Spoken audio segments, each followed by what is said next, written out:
Bueno, vamos a empezar donde nos quedamos la vez pasada. Habíamos terminado de ver, pues, que al ser nuevas criaturas, han ocurrido una serie de cosas en nosotros, ¿no? Que todos nuestros pecados han sido perdonados.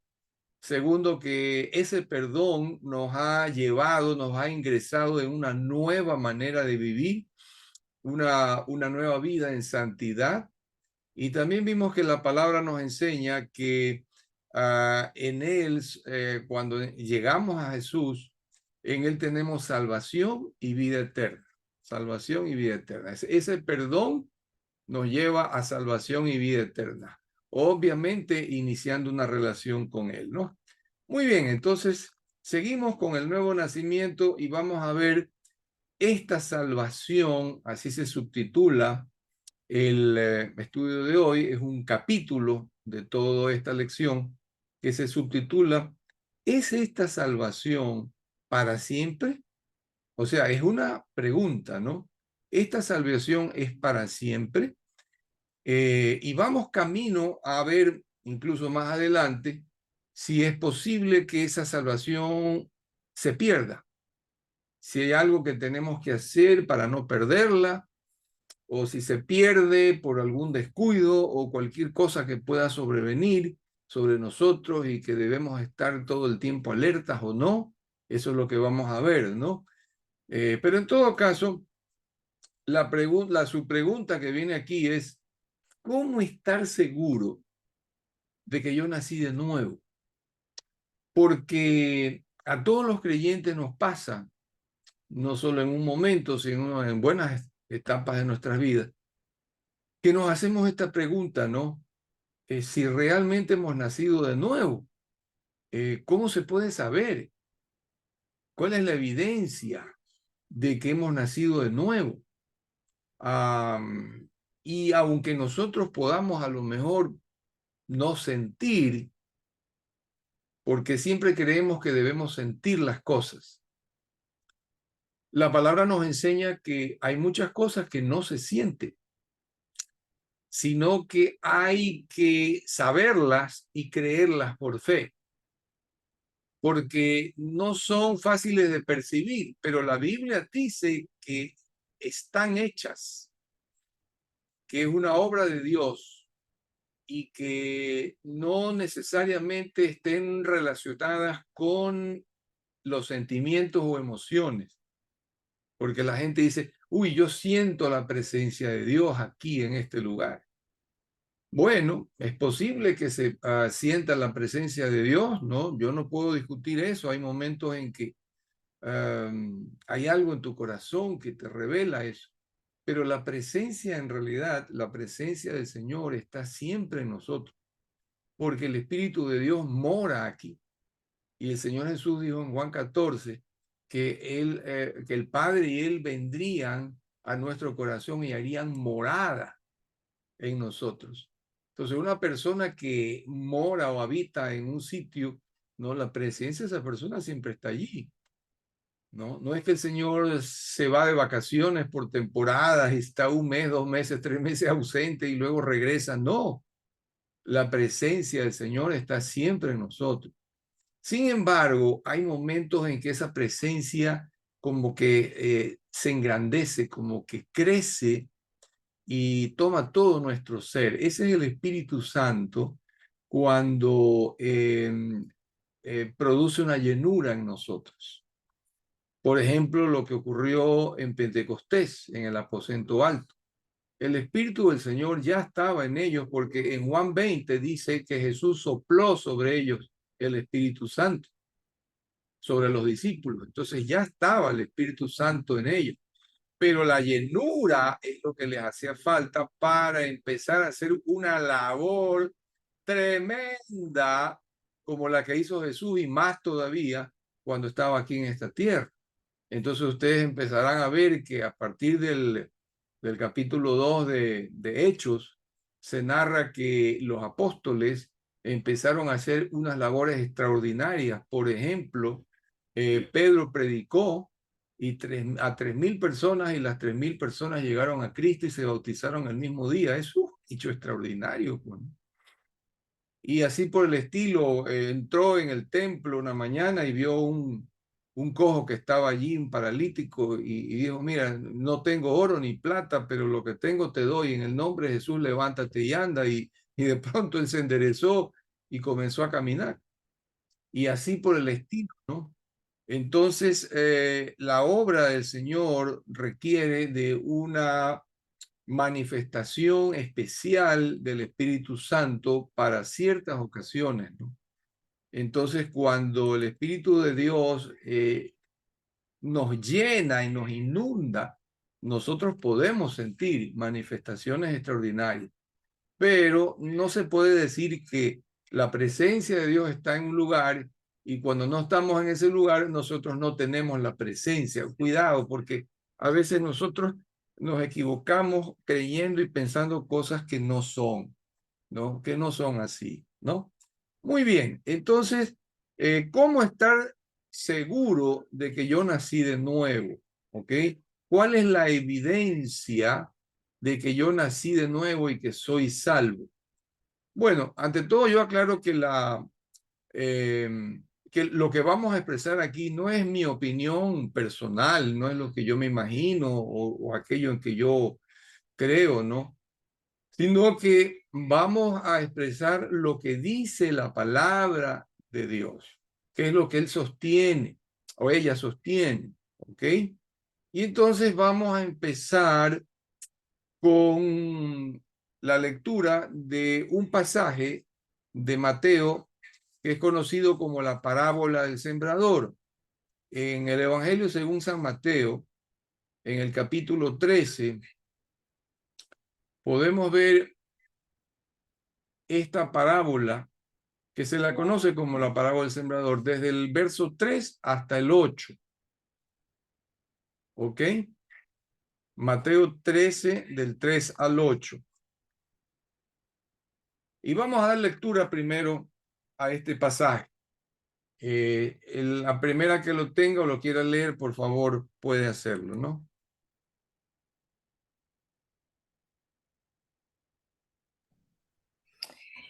Y les dijo en parábolas muchas cosas como estas. Un sembrador salió a sembrar. Mientras iba esparciendo la semilla, una parte cayó junto al camino, y llegaron los pájaros y se lo comieron. Otra parte cayó en el terreno pedregoso, sin mucha tierra. Esa semilla brotó pronto porque la tierra no era profunda.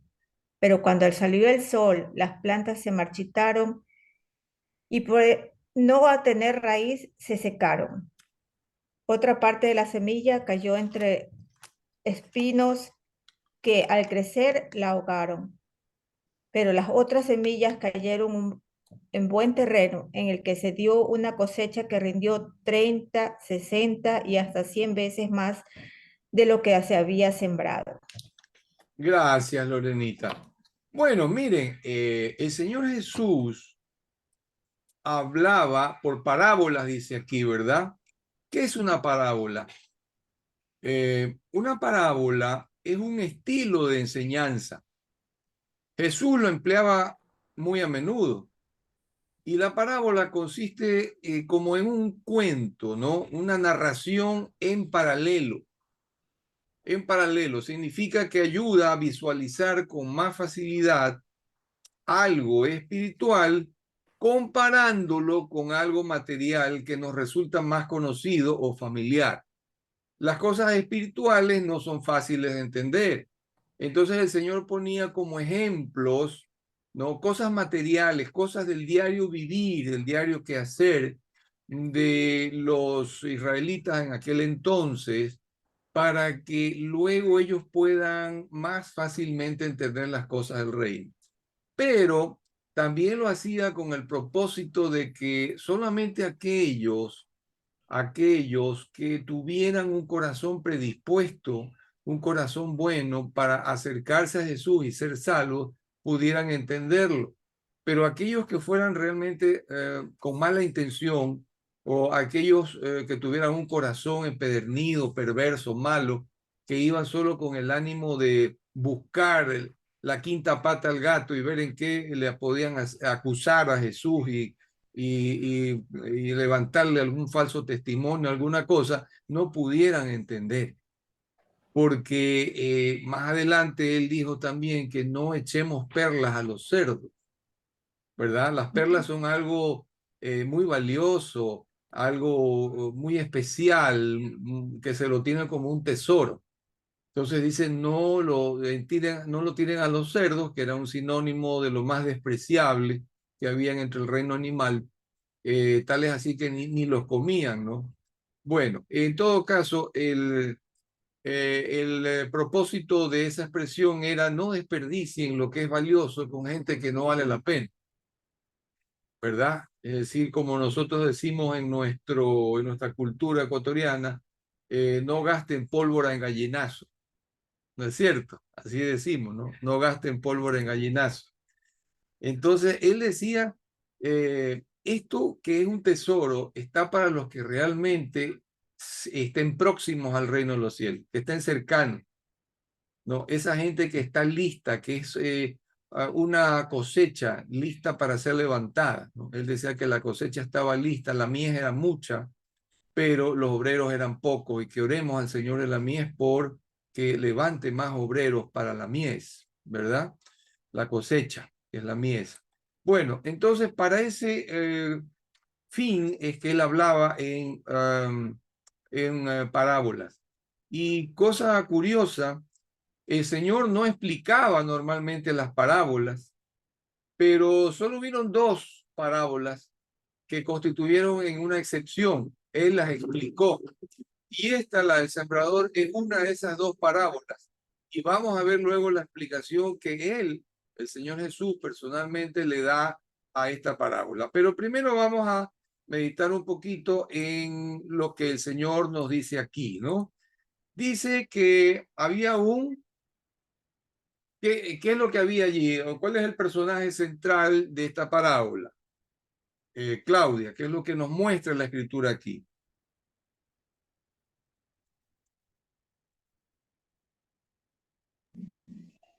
Empieza diciendo que había, La semilla. digamos, Esa el personaje. ah, Al principio, léelo lo que dice ahí. un sembrador. Un El sembrador. sembrador, ¿ok? Entonces él cuenta el cuento de un sembrador. ¿Por qué? Porque la economía en Israel de aquel entonces estaba basada en la agricultura y en la ganadería.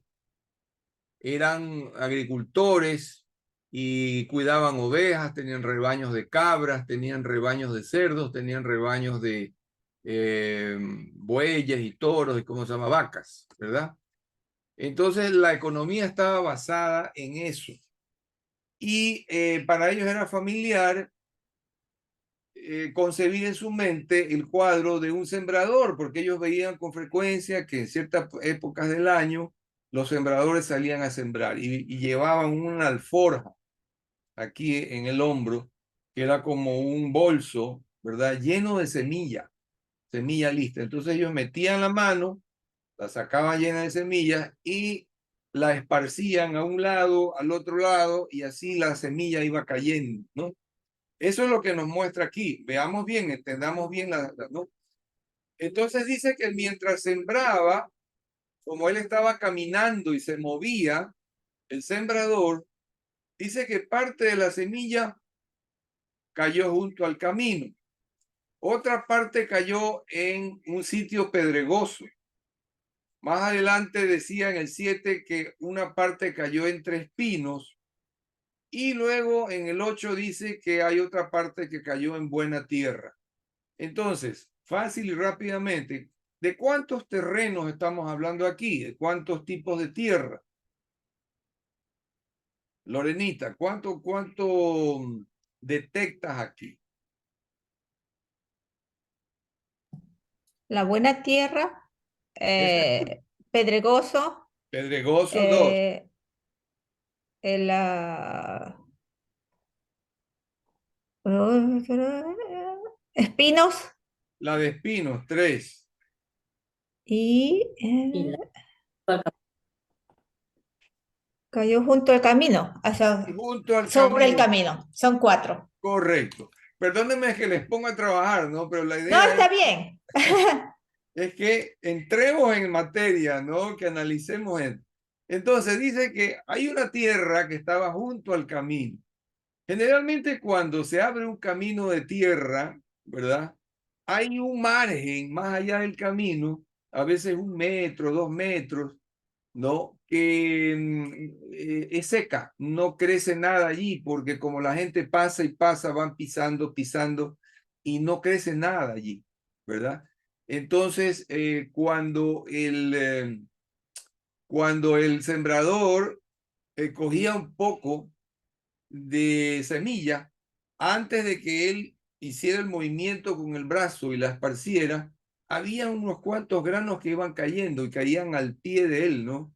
Como él estaba caminando, caían al pie de camino. Ahora, preguntémonos y respondamos, ¿cuál fue el resultado de la semilla que cayó junto al camino? Ahí dice en el verso 4 cuál es el resultado.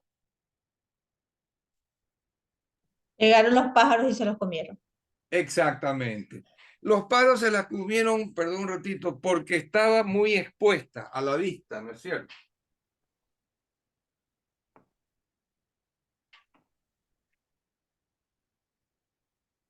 Es que para mí había un eco porque se oía mi voz allá en el celular de María Tuca. Ya, entonces hay una parte de esa semilla que cayó al camino, quedó expuesta porque ahí no había nada, estaba plano eso, y las aves que volaban por allí, con esa visión que tienen, localizaban las semillitas y ¡puc, puc, puc, puc, puc! Se las comieron. Entonces, Ujú. ¿hubo algún resultado de eso? Nada. Así es, no hubo nada, ¿verdad? Se perdió esa semillita.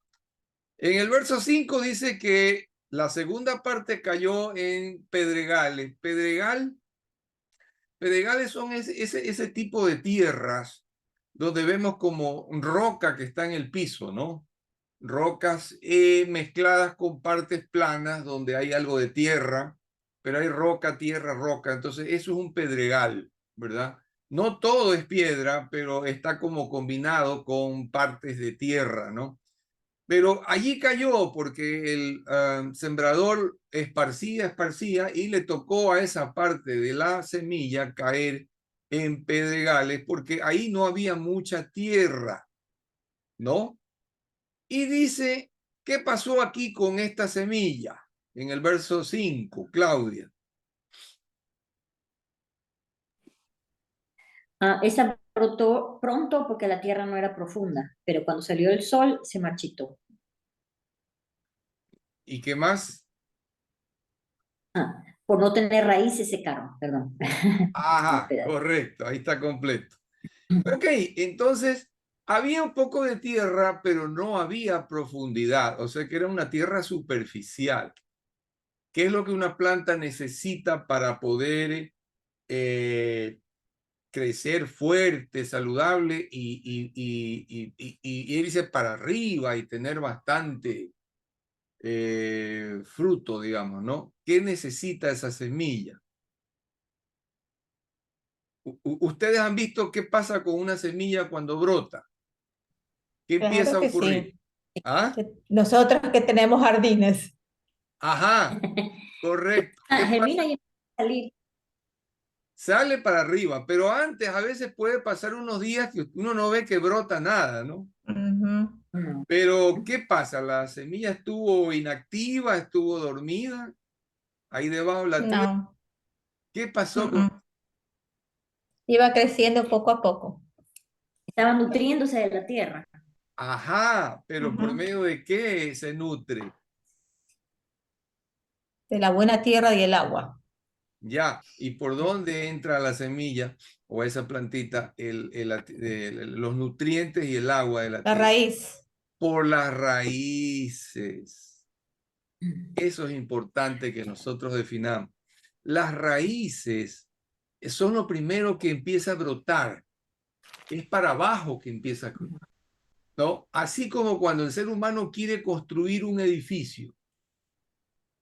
Simplemente llega el primer día y sobre la tierra plana empieza a amontonar ladrillos para arriba, ¿o qué es lo que hace primero?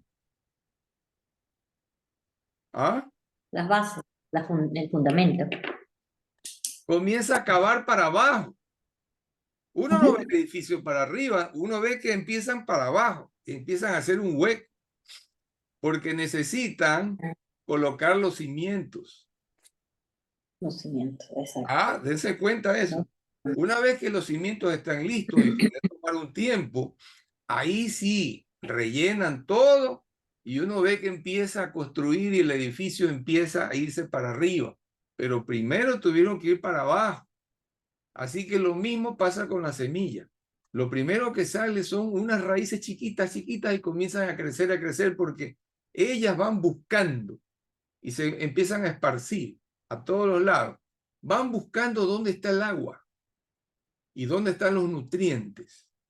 Y entonces en la medida que van profundizando,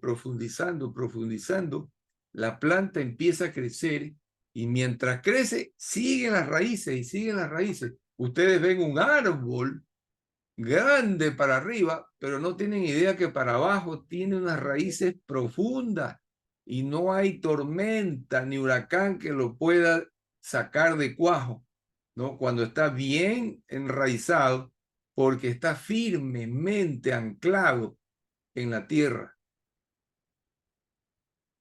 Esto es muy importante que lo visualicemos. Pero ¿qué pasó con este pedregal, esta parte de la tierra? Dice en el verso 5 que cayó entre pedregales. Repitamos, dice. ¿Qué es lo que dice después de pedregales? Otra parte mucha cayó en tierra. terreno No había mucha tierra. Entonces, la poca tierra que había no permitió a la semilla que echara mucha raíz. Las raíces mientras se extiendan van buscando agua, pero como no tenía mucha raíz, resulta que no tenía tampoco mucha agua para absorber. Y dice que brotó pronto, ¿no es cierto? Brotó pronto. Es decir, salió más rápido de lo normal, pero se encuentra con que sale el sol y dice porque no había profundidad de tierra, la raíz se secó. Es decir, salió el primer desafío que tenía la plantita y resulta que no la encontró preparada, no tenía suficiente raíz, no pudo por tanto la plantita conseguir la suficiente agua para crear la clorofila y no secarse, no consumirse frente al sol y el sol terminó quemándola. Entonces, ¿cuál fue el resultado final? A pesar de que sí brotó en esta ocasión algo, ¿cuál fue el resultado final? se secó. Una buena cosecha. ¿Ah? Se secó. Se secó. A ver, perdón, yo tengo aquí un ruido de los aviones que están pasando. Esta es la hora de los aviones. Y no escucho. ¿Podrían repetir? Lorenita, creo que tú dijiste algo, ¿no? Se quedó en buen terreno. No, la segunda, Cayeron la en de buen terreno. Pedregales. ¿Cuál fue el final de esto? Ah, se ahogaron. Claro, se secó. Sí. Es decir, no hubo resultado en esa semilla. ¿No es cierto? Muy bien. Vamos entonces a la tercera tierra. Verso 7. Dice que una parte de la semilla cayó ¿dónde? Claudia, ¿dónde Espinos. cayó? Entre espinos. Ahora, ¿qué pasó? ¿Qué pasó con los Los espinos? espinos la ahogaron. Ahogaron Los espinos la semilla. crecieron y los espinos la ahogaron. Es decir, aquí también brotó. ¿Sí o no? Aquí la plantita brotó, pero en la medida que iba creciendo, también los espinos alrededor, ¿no? Que estaban rodeándola, ¿no? se constituyeron en enemigos de su crecimiento y esa plantita se ahogó, no pudo dar hojas y recibir del sol los rayos para crear la clorofila, y entonces atrapada en medio de los espinos, la plantita se secó también, se ahogó. Entonces, ¿cuál podríamos decir que fue el resultado de esta tercera siembra, Lorenita?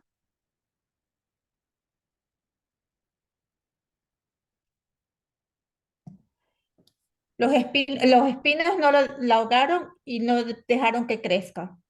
No dejaron. Entonces, ¿qué pasó con la semilla y la planta? Se murió. Se murió. No hubo ningún resultado, no hubo vida allí. Sí, o mejor dicho, hubo vida, pero se murió. ¿Ok? Y ahora vamos a la cuarta y última, en el verso 8.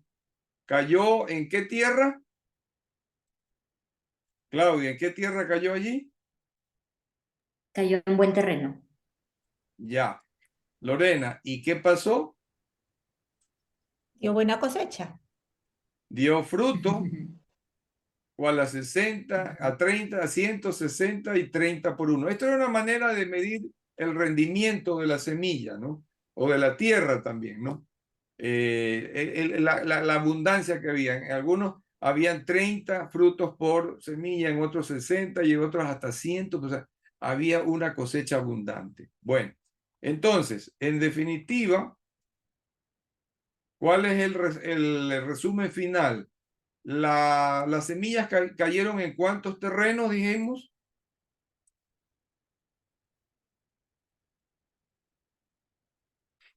No, 4. en 4 terrenos, ¿no? Claudia, Ujú. ¿cuáles fueron esos 4 terrenos? Junto al camino, pedregoso, entre espinos y el buen terreno. Exactamente. Ok. Lorenita, ¿qué sucedió con cada una de estas semillas? Eh, con el camino, en el camino se lo comieron los pájaros. En el pedregoso, la semilla no brotó, pero no dio buen fruto. En los espinos no le dieron no pudieron seguir crecieron, pero no pudieron tener vida larga porque no los dejaron crecer. Y en el último, como era buen terreno, se dio una buena cosecha. Ok.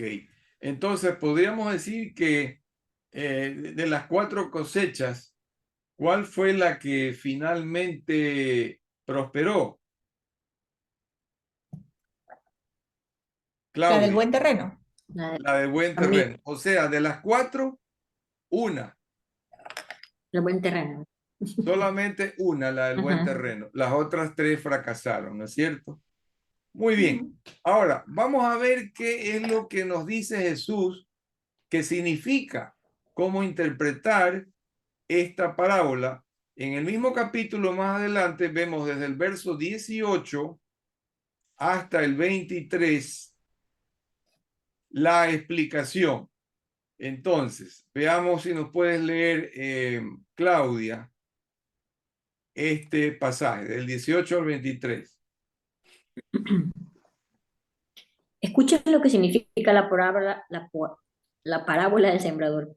Cuando alguien oye la palabra acerca del reino y no la entiende, viene el maligno y arrebata lo que se sembró en su corazón.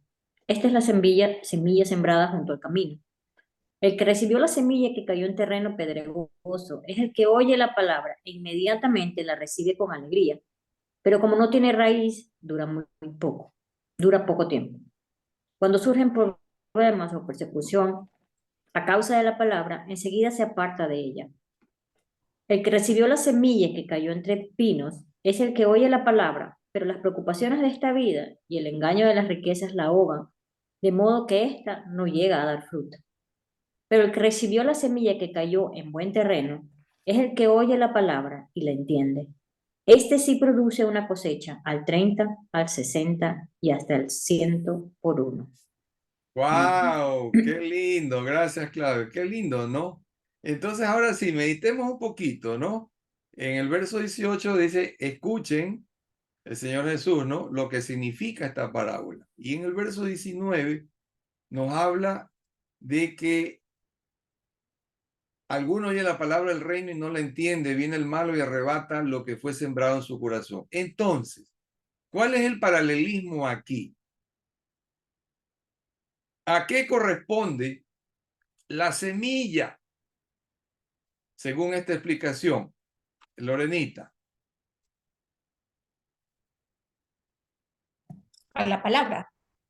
La palabra. Wow, cuando se predica la palabra, ella es sembrada, ¿verdad? Eso es lo que quiere decir Jesús. Ahora, ¿cuál es el terreno? Los diferentes tipos de terreno. A qué se puede identificar los terrenos? El corazón.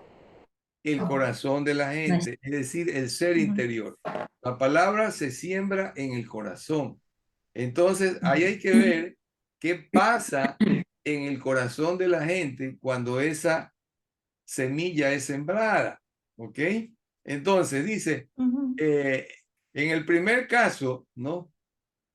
La explicación es que dice, la palabra es sembrada en el corazón, ¿y qué pasa con ese corazón? Verso 19. Lorenita. Em, no le entiende. No El entiende corazón la palabra. no está listo como para entender. Ok. ¿Y qué pasa? ¿Qué más dice ahí? Viene el maligno y arrebata lo que se sembró en ese corazón. Wow. O sea que el maligno está presente en la mayoría de casos de que la palabra es predicada. El maligno se encarga de cegar el entendimiento de la gente para que no entienda, ¿no? Esto lo vemos también déjenme ver exactamente el pasaje.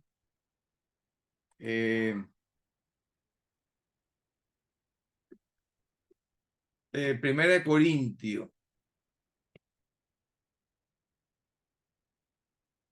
A ver, perdón, segunda a los Corintios 4:4. Leamos esto para entenderlo.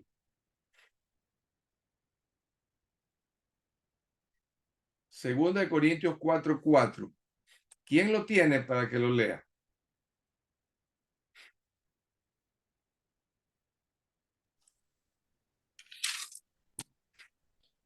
El Dios de este mundo ha cegado la mente de estos incrédulos para que no vean la luz del glorioso evangelio de Cristo, el cual es la imagen de Dios. ¡Wow! ¿Quién es el Dios de este siglo? El diablo. El diablo. Ese es el príncipe de la potestad del aire. El Dios de este siglo está con minúscula Dios, ¿no? Porque no es Dios, es un falso Dios. Él se hace como un Dios, ¿verdad? Y atrae a la gente con el engaño de las riquezas, del poder, el frenesí de las pasiones, ¿no? O el desenfreno de las pasiones y toda clase de bienes materiales y todo esto y engaña a la gente y los vuelve esclavos de un Dios, las riquezas, el poder, la fama, ¿no? La lujuria, todo este tipo de cosas, ¿no? Para que lo adoren a él. Entonces, este siglo significa este tiempo en que vivimos, ¿no? Del tiempo presente. El Dios de este siglo, ¿no?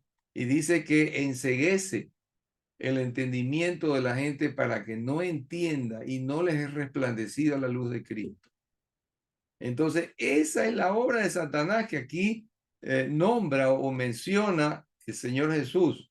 Arrebata lo que es sembrado, porque sí se siembra, pero la semilla no ni siquiera es entendida. Hay gente que uno va a una iglesia invitada, por decir algo, o oye una prédica en la televisión o en la calle, escucha y simplemente le entra por un oído y le sale por otro y se va. No pasó nada. porque el diablo le entenebreció el entendimiento, ¿ok? Entonces, no hay resultado, no hay fruto allí. Bueno, veamos ahora lo que pasa con la segunda siembra. Dice, hablando de este, es el corazón, ¿verdad? En el que fue sembrado junto al camino, perdón, el 20. Y el que fue sembrado en pedregales, este es el que oye la palabra y al momento la recibe con gozo, pero no tiene raíz en sí, sino que es de corta duración, pues al venir la aflicción o la persecución por causa de la palabra, luego tropieza. Ustedes se han visto esa gente que de repente son como puro entusiasmo, ¿no? Oyen la palabra y se gozan y dicen, qué linda la prédica, me encantó, y como que aceptan a Cristo en el corazón, reciben la palabra y empiezan un poco las primeras semanas a ir a la iglesia, empiezan a lo mejor a orar, leen un poco la palabra, pero dice que luego viene la aflicción o la persecución por causa de la palabra. ¿Cuál es la persecución por causa de la palabra aquí? ¿Mm? ¿Qué pasa cuando esa persona va a la casa y le cuenta a su papá, a su mamá, o si es casado le cuenta a su mujer, o si es una mujer le cuenta a su marido que fue a una iglesia, oyó una prédica linda, que sintió en su corazón algo hermoso, que recibió a Cristo en su corazón? ¿Y qué le dice la gente en su casa? Están jala, jala. Estás media cucú, ¿no? Ay, ya Exacto. te fuiste donde los hermanitos, ya te Mm. convencieron y te lavaron el cerebro, ya te vas a volver una aleluya. No, no, no, no. Aquí otros dicen, aquí en esta casa hemos sido católicos, apostólicos, romanos, por desde mi tatarabuelo, mi bisabuelo, mi abuelo, mi padre y yo, y aquí todos vamos a ser religiosos, ¿verdad? Y comienzan hoy. Ustedes saben que el pastor Neyo Pin, allá en Guayaquil, que es el pastor de nuestra iglesia, ¿no? Donde asiste Armando y Tenena también, ¿verdad? Contó una vez públicamente, y por eso yo también lo cuento, que cuando él recibió a Cristo en su corazón en la iglesia de el Templo Alianza, junto con quien entonces era su novia y luego fue su esposa, Janet de Pin. Ambos recibieron a Cristo.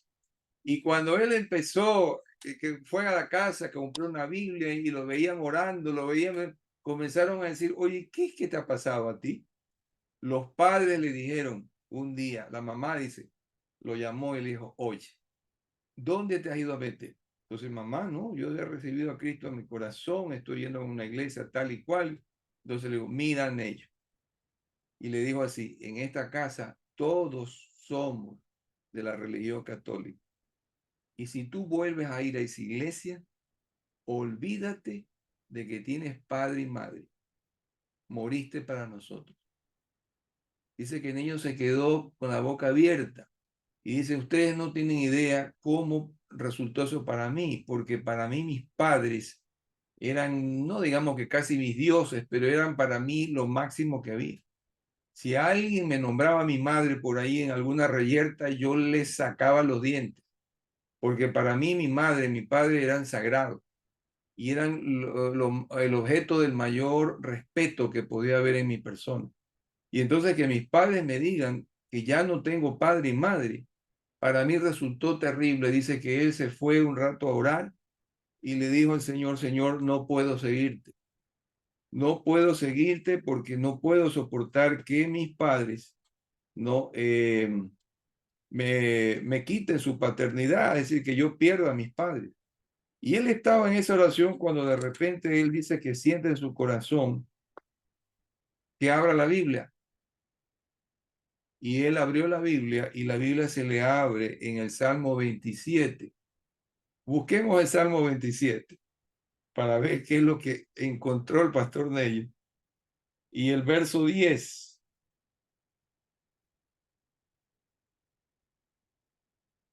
Y dice que cuando él llegó, abrió en el Salmo 27 y sus ojos se toparon con el verso 10. Dice, lea Claudia. Aunque mi padre y mi madre me abandonen, el Señor me recibirá en sus brazos. Dice que nomás hizo así nomás. Oh my God. Señor, perdóname, no te voy a dejar, porque si mi padre y mi madre me dejan, tú me vas a recoger y tú me recibes en tu brazo. Miren qué cosa más hermosa como Dios le habló, porque él buscó la palabra y Dios habla a través de su palabra. Y los versículos están allí, fueron escritos por una persona en algún tiempo, por alguna circunstancia, pero hasta el día de hoy Dios habla a través de toda esa escritura y prácticamente trae a nuestro tiempo y al instante en que necesitamos la palabra precisa para que Él nos hable. Y no puede uno negar que ha sido Dios el que le ha hablado, porque uno dice, no puede ser una casualidad, esto es imposible. Y él siguió adelante a pesar de todo. ¿Y saben qué? Pasó un tiempo y la madre empezó a asistir a Galilea, se convierte. Y gracias a que se convirtió ella, su padre, perdón, el esposo de ella, el padre de ella, empieza a oír la palabra, él también le empieza a predicar. Y cuando ya estaba muy enfermo, él acepta a Cristo como su Salvador y se fue con el Señor convencido, pero así convencido de que él se iba con el Señor Jesús. Y los dos padres vinieron a Cristo. Luego después empezaron a venir los hermanos, ¿no? Y hasta hoy está uno de esos, está ahí en la iglesia, que se llama Lucho, el mellizo, porque Nello es mellizo. Y después vino Marilena, después vino el otro y así. Y prácticamente la familia vino a Cristo entero. Pero gracias a que él se sostuvo en la fe, ¿no? Y no dejó que una persecución por causa del evangelio lo desalentara. Pero hay gente que dice, no, yo no puedo seguir. Me molestan mucho, me hostigan, me hacen bullying y qué sé yo, y entonces yo me doy vuelta atrás y abandonan el evangelio, abandonan la palabra, ¿no?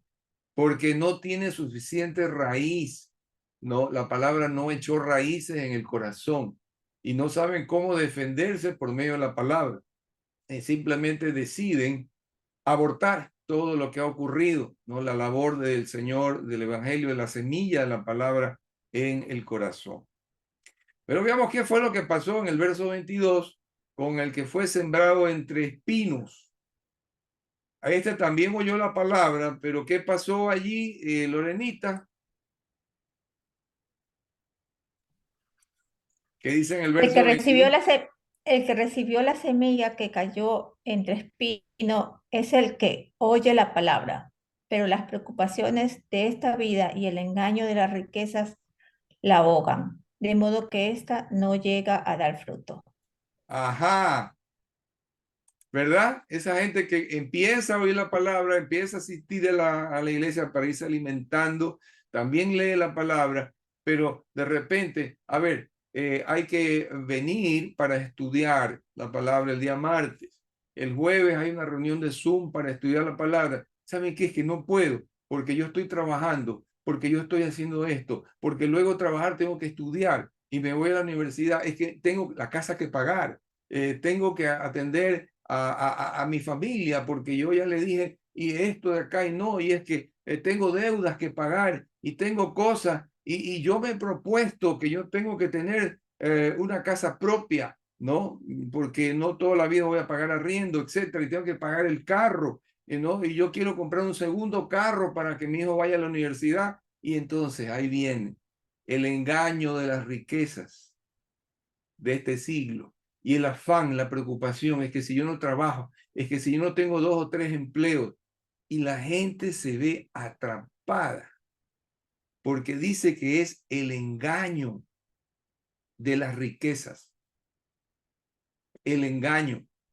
Las riquezas engañan porque le hacen creer a la persona que si no tiene riquezas, no va a poder sobrevivir. Cuando el Señor dice, ustedes no ven los lirios del campo, cómo ellos no tejen, ¿no? Ni hilan, y sin embargo tienen vestido y ropa más hermoso que ni Salomón con toda su gloria pudo tener. No ven las aves del campo, ellos no tienen graneros, ellas no tienen dónde guardar todo para los tiempos malos. Sin embargo, el Señor día a día les da la comidita y a ninguna les falta nada. Y entonces ahí termina diciendo en el Sermón del Monte de Mateo 6, ¿no? Buscad primeramente el reino de Dios y su justicia, y todas las demás cosas les vendrán por añadidura, por yapa, porque no solamente es que tienes lo mejor que puedes tener, que el reino de los cielos, sino que por yapa te viene todo. No te falta trabajo, no te va a faltar salud, no va a faltar dinero para que pagues el arriendo, ni comida te va a faltar sobre la mesa. Todo porque has dado al Señor la primera prioridad, te vendrá y tendrás, de manera que no tienes tú que preocuparte por eso. De eso se preocupa Dios. Si tú te preocupas por alimentar tu espíritu, hacerlo crecer y darle a Dios la prioridad, todo lo demás, los problemas que hayan se van a ir solucionando, todo va a ir encajando porque el Señor está en control y Él te enseña su palabra para que tú sepas cómo reclamar sus promesas, pelear y ganar la buena batalla de la fe, porque dice la palabra, esta es la victoria que ha vencido al mundo, nuestra fe. Así que esta es la clase que lamentablemente, de personas que lamentablemente no prosperan porque caen en los afanes de estos tiempos, de este siglo, y el engaño de las riquezas, y entonces empiezan a dejar de leer la Biblia, dejan de orar, dejan de ir a los estudios, dejan de ir hasta los domingos, y finalmente no vuelven más. Y no hay ningún desarrollo, no hay ningún fruto. Pero ¿qué pasa con el verso 23? Dice, con el que fue sembrado en buena tierra. Este oye la palabra, la entiende y luego da fruto, los frutos del Espíritu, y empieza la labor de la palabra en él. Pero las raíces, empieza a echar raíces. Las raíces es la fe. La fe empieza a profundizar en el corazón, echa raíces y ya no hay manera de que te quiten el convencimiento de la palabra y de sus promesas. Y entonces cuando vienen los problemas y las situaciones y las persecuciones y los afanes del mundo y todo eso, tú con la palabra le respondes y con la palabra y con la oración, y eso que ya está bien enraizado en tu corazón no permite que tú mueras o que la palabra sembrada en tu corazón no muera porque ya echó raíces. ¿Ok? Entonces miren lo interesante de esta parábola. Y esto nos lleva a entender la primera evidencia de que nosotros hemos sido salvos o que hemos nacido de nuevo. En primer lugar, ya hemos preguntado cuál es la semilla según esta enseñanza y hemos visto que es la palabra. ¿Qué es lo que representan los cuatro tipos de tierra donde cayeron las semillas? Los corazones de las personas, ¿verdad? Ahora, la pregunta siguiente, ¿cuál es el factor que marca la diferencia entre las cuatro siembras? ¿Cuál hace la diferencia? ¿Qué piensas tú, Lorenita? La tierra. Ok, la tierra en que cayó, pero ¿cuál es el resultado de eso? ah, La fe. la, ¿Qué hubo después cuando se sembró la semilla? Al final, ¿qué pasó con esa semilla? Ahí está la clave. Las raíces. O sea, Hubo raíces y después de las raíces brotó. ¿Y qué Pero hubo? todo, ¿Qué dice el último versículo? Buena cosecha. Exactamente, ahí está la clave. Ninguna de las tres siembras anteriores produjo fruto. ¿Se dan cuenta? Ujú. Ninguna produjo fruto, excepto la cuarta.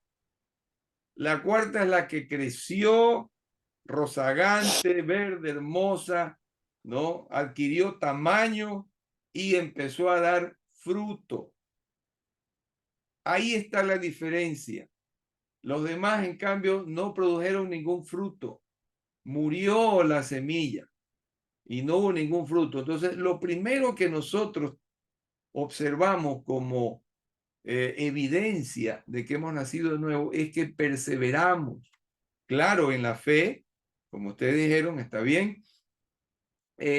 Fue nuestro corazón una buena tierra porque prendió la fe. Perseveramos en ella y empezamos a dar fruto. La gente comenzó a darse cuenta de que nosotros hemos cambiado. Nosotros mismos nos damos cuenta de que ya no estamos viviendo una vida de pecado, ¿no? Y nos damos cuenta de que ahora tenemos un amor por Dios que antes no lo teníamos. Tenemos una prioridad en el Señor que antes no teníamos. Que ahora todo lo consultamos al Señor cuando antes nunca lo hacíamos. Y que ahora Él se ha convertido en nuestra razón de ser y de vivir como antes no lo era.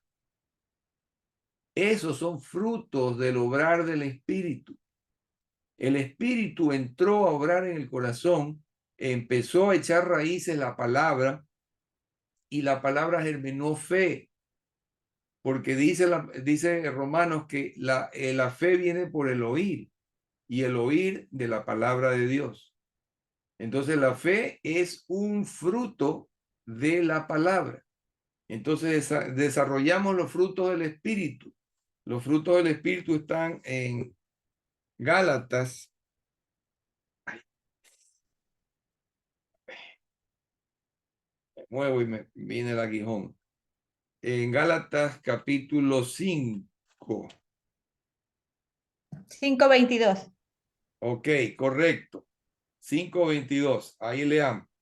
El fruto, los frutos que da el Espíritu. Cuando el Espíritu no da fruto, entonces, lero, no hemos nacido de nuevo. Pero cuando nacemos de nuevo, el Espíritu da los frutos. ¿Cuáles son? 5:22. El amor, alegría, paz, paciencia, amabilidad, bondad, fidelidad, humildad y dominio propio. Contra tales cosas no hay ley, dice, ¿no? Bueno, es hermoso porque ahí empezamos nosotros a orar con amor, empezamos a hablar, empezamos a vivir con gozo, ya tenemos la paz del Señor, la paz nos viene, empezamos a desarrollar perseverancia, que es la paciencia, la benignidad, la bondad, ahí viene la fe, la mansedumbre, empezamos a obedecer al Señor, ¿no? Y la templanza, que es el dominio propio. Empezamos a usar el poder de Dios para no pecar, para oponernos a la carne y no dejar que la carne nos gobierne ni nos domine. Entonces, esos son los frutos, la evidencia del Espíritu Santo, que a su vez es la evidencia de que hemos nacido de nuevo. Entonces, chicas, si podemos nosotros detectar en nuestro corazón algunos de estos frutos del Espíritu, es porque ha habido un nuevo nacimiento. Y la obra de Dios empieza a notarse, a evidenciarse en el corazón. ¿Ok? Hay una segunda evidencia con la cual vamos a terminar hoy y que la encontramos en Primera de Juan, que está casi al final, ¿no? La primera carta de las tres de Juan, capítulo 3 y verso 9.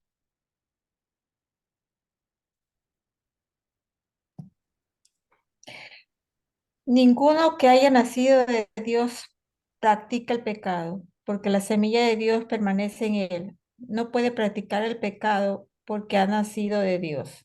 Ok, perfecto.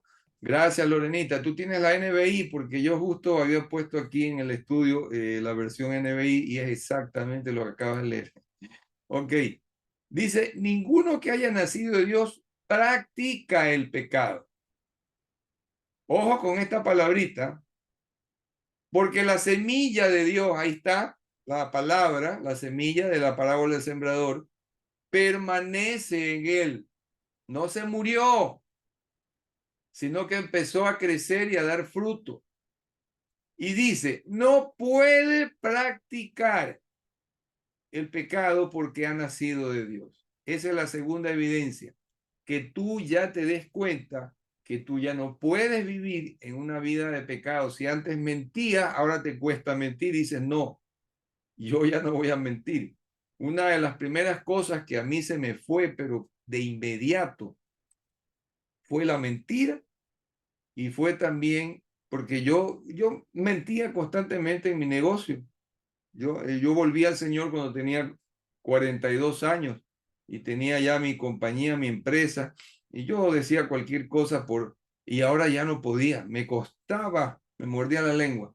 Otra cosa que se me fue es las malas palabras. Yo era muy mal hablado, increíble, pero era mal hablado por muchos años y se me fue, ya no pude hablar, me sentía inmundo si hubiera podido decir una palabra procaz. Y así poco a poco, ¿no? Poco a poco vinieron otras cosas y otras cosas y ya mi espíritu quería andar en obediencia a Dios, quería andar en justicia y yo me di cuenta de que yo ya había cambiado. Me di cuenta que había operado en mí una nueva cosa, una nueva obra del Señor que me hacía completamente distinto al hombre que yo había sido antes. Entonces se cumplió lo que dice 2 Corintios 5:17. Si alguno está en Cristo, nueva criatura es. Las cosas viejas, el viejo hombre, la vieja vida de pecado, pasaron. Y aquí dice, todas son hechas nuevas. Ha habido un nuevo nacimiento porque ya no puedo practicar el pecado. Ahora, hagamos un último análisis de la palabra practicar. Yo puedo decir que practico el fisioculturismo si digo que voy una vez al mes al gimnasio o una vez cada 3 meses. Puedo decir que practico el fisioculturismo. No, ¿verdad? Y si yo digo que soy un basquetbolista, pero que juego una vez cada 6 meses, puedo decir que yo practico el básquet, ¿verdad? ¿Por qué no? ¿Qué necesito yo para decir que practico algo? Constancia. Perseverancia. Actuar perseverantemente, es decir, si yo digo que hago gimnasia es porque todos los días o 3, 4 veces a la semana voy al gimnasio. Si digo que practico fútbol, que por lo menos 3 veces a la semana voy y juego unas 2 horas. Entonces estoy practicando un deporte porque lo hago constantemente. Entonces el Hijo de Dios ya no puede constantemente hacer el pecado. Dice, ya no puede practicarlo. O sea, antes lo hacíamos todos los días, a toda hora, todo el tiempo, y pecábamos o sea, con libre ejercicio. Ahora no, ahora ya no tenemos una práctica del pecado. Ahora puede que de vez en cuando se nos salga algo por ahí, pero ya eso no constituye una práctica. Bendito sea Dios. Se nos sale porque seguimos viviendo con nuestro espíritu y nuestra alma en un cuerpo que está viciado de pecado, en un cuerpo que tiene una tendencia a pecar. Y a veces no podemos controlarlo en el 100% y se nos escapa algo por allí. Pero bendito sea Dios que ya eso no es una práctica y en el momento en que cometemos un pecado, sentimos que el Espíritu Santo dentro de nosotros se entristece. Y si no queremos reconocerlo, puede pasar unas horas y sentimos un dolor aquí, un dolor, algo que no está bien, no me siento bien.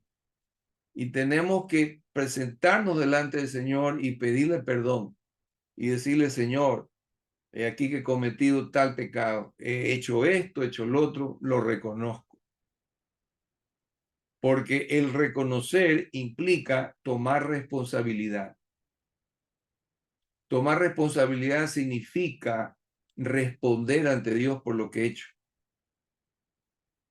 Y eso significa que nosotros estamos actuando ya no en pecado, porque cuando está el pecado, lo que hacemos es maquillarnos, justificarnos, siempre buscarle una explicación, una excusa a todo y decir que lo que hicimos no estuvo mal. Porque si hice mal contra alguien es porque él se lo merecía. Eso no es de Dios. Nadie merece que tú le respondas o que le des un golpe o que le hagas un mal porque él te hizo un mal. Eso se llama ojo por ojo, diente por diente. El Señor dice más bien que amemos hasta nuestros propios enemigos. Entonces, más bien, si una persona hace algo contra nosotros, movámonos en misericordia, movámonos en amor, perdonemos, pero no actuemos mal. Entonces, cuando respondemos ante Dios es cuando reconocemos nuestra falta y al reconocer le pedimos perdón. Y cuando le pedimos perdón, dice Juan, primera de Juan 2:1, hijitos míos, estas cosas les escribo para que no pequen. Pero si alguno hubiere pecado, abogado tenemos para con el Padre en Jesucristo el justo. Si hemos pecado, a pesar de que no practicamos el pecado, entonces vamos a los pies del Señor y le decimos, Señor, tú eres nuestro abogado. Señor, tú eres nuestro defensor, nuestro intercesor ante el Padre. Te ruego que con tu sangre preciosa me limpies y me justifiques ante el Padre. Y es lo que el Señor va a hacer. Él va a recordarle al Padre que tú y yo hemos venido a sus pies y que somos lavados por la sangre del Cordero y que esa sangre suya, la de Jesús, pagó ya por ese pecado que acabamos de cometer. Y el Padre nos justifica, nos perdona y nos limpia. De manera que ya no tenemos un montón de pecados, todos fueron perdonados, pero si cometemos uno, ese chullito, en el momento en que pedimos perdón, nos es perdonado y volvemos a estar papelitos. Con la cuenta en cero. Eso es santidad. Eso es vivir en justicia. Eso es vivir para Dios en pureza y limpieza. La pureza no está dada por la perfección nuestra que no tenemos. La pureza está dada en la acción de la sangre de Jesucristo que nos limpia constantemente de los pecados que eventualmente pudiéramos cometer, ya no practicándolos, pero sí se nos chispotea, como decía el chavito, ¿no? Se nos puede chispotear y Dios sabe que somos imperfectos, pero para eso está la sangre de Cristo, como dice primera de Pedro 1:2, rociada, dice, para ser rociada sobre nosotros. La sangre de Cristo ha sido rociada y entonces el Señor nos ve cubiertos por la sangre de Jesucristo. Ella es la que nos limpia, ella es la que nos santifica y purifica. Y la palabra también que purifica nuestro entendimiento y lo renueva y lo transforma. ¿Ok? La palabra. Entonces, eso es lo que la segunda evidencia es de que ya no practicamos el pecado y ahora vivimos nosotros libres de ese pecado. Ya no nos gobierna, ya no nos tiene encadenados ni esclavizados. Y si algún momento cometemos pecado, la sangre de Cristo nos limpia y nos perdona. Bueno, hasta ahí el estudio de hoy. Entonces, conviene tener claro y estar convencidos de que una vez que hemos venido a los pies de Cristo en genuino arrepentimiento y nos hemos rendido a Él, significa que lo hemos convertido en nuestro Señor, reconociendo nuestra condición pecadora. Eso es lo que hicimos cuando nos entregamos a Cristo. Y pidiéndole perdón de nuestros pecados, creyendo que Él es nuestro Salvador, y hemos confesado con nuestra boca, ¿no? Que Él es nuestro Señor, entonces nuestro espíritu ha nacido de nuevo. Porque dice Romanos 10, veamos el último versículo, Romanos 10, versos del 9 al 10. Romanos capítulo 10, versos del 9 al 10.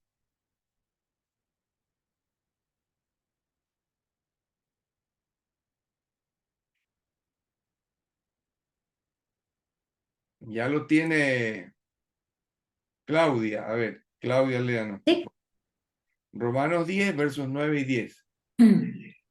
Que si confiesas con tu boca que Jesús es el Señor y crees en tu corazón que Dios lo levantó de entre los muertos, serás salvo. Porque con el corazón se cree para ser justificado, pero con la boca se confiesa para ser salvo. Ok, Amén. miren Ay, qué ustedes, lindo. ahí está clarísimo. Con el corazón se cree para ser justificado. O sea, Dios te justifica o te perdona porque has creído en su Hijo amado Jesús. Cuando tú le dices al Señor, con tu boca estás diciendo y confesando lo que crees en tu corazón y tú le dices, sí, Señor, tú eres mi Salvador. Yo creo en que tú me salvas de esta perdición. Y lo dices con tu boca, dice, eres salvo, porque ya creíste en tu corazón y con tu boca lo confesaste. Esa dualidad de corazón y boca, o de creer y confesar con la boca, sirve para salvación, sirve para sanidad, sirve para resolución de todos los problemas, de las angustias, de las adversidades, sirve para todo en lo espiritual. Creer en el corazón y enviarlo con la boca y decirlo con la boca. Si tú crees en tu corazón la palabra de Dios y la dices con tu boca y la envías para que haga cualquier cosa, ella se activa. Y en el mundo espiritual se mueven las cosas y luego se materializa en el mundo físico real que nos rodea.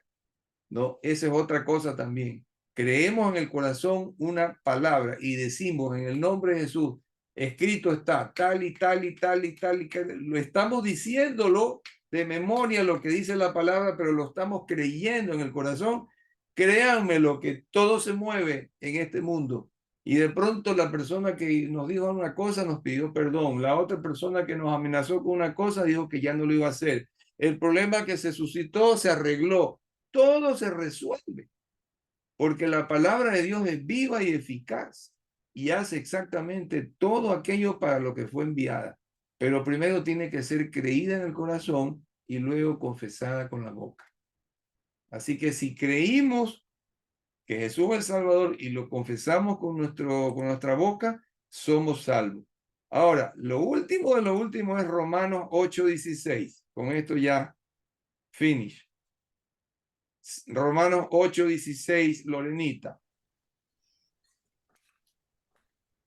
El Espíritu mismo le asegura a nuestro espíritu que somos hijos de Dios. Ok, el espíritu con E mayúscula, ¿verdad? Sí. Ya, nos asegura a nuestro espíritu con letra minúscula. Entonces, cuando el espíritu en letra mayúscula está escrito con letra mayúscula, es el Espíritu Santo de Dios. Y cuando está escrito con letra minúscula, es nuestro espíritu. Entonces, la certeza plena, el convencimiento total del 100%, si acaso todavía no lo tuviésemos, viene con el tiempo. Cuando el Espíritu Santo da testimonio, te asegura y te afirma y te hace entender de que tú ya eres hija de Dios, que yo soy hijo de Dios, ¿no? Y nos convence. Eso es una obra también del Espíritu Santo que ya se produce con la madurez, cuando ya tú ya estás muy lleno de la palabra y te sabes de memoria y lo has confesado y has obrado y ya está. ya estás profundamente crecida en el Señor, entonces ahí el Espíritu Santo te dice, mira, tú eres mi hija, tú eres mi hijo y tú eres salvo y tú eres poseedor de vida eterna y nadie te podrá, ¿no? Arrancar de mis manos ni del amor de Dios que está en Cristo Jesús. Ese es el convencimiento pleno, por si acaso no hubiésemos todavía llegado a eso, ¿ok? Bueno, entonces ahí tenemos las dos principales evidencias de que hemos sido hechos nuevas criaturas y que somos salvos en Cristo Jesús. Bueno, mis queridas, hasta ahí llegamos. Suspendemos ya la grabación.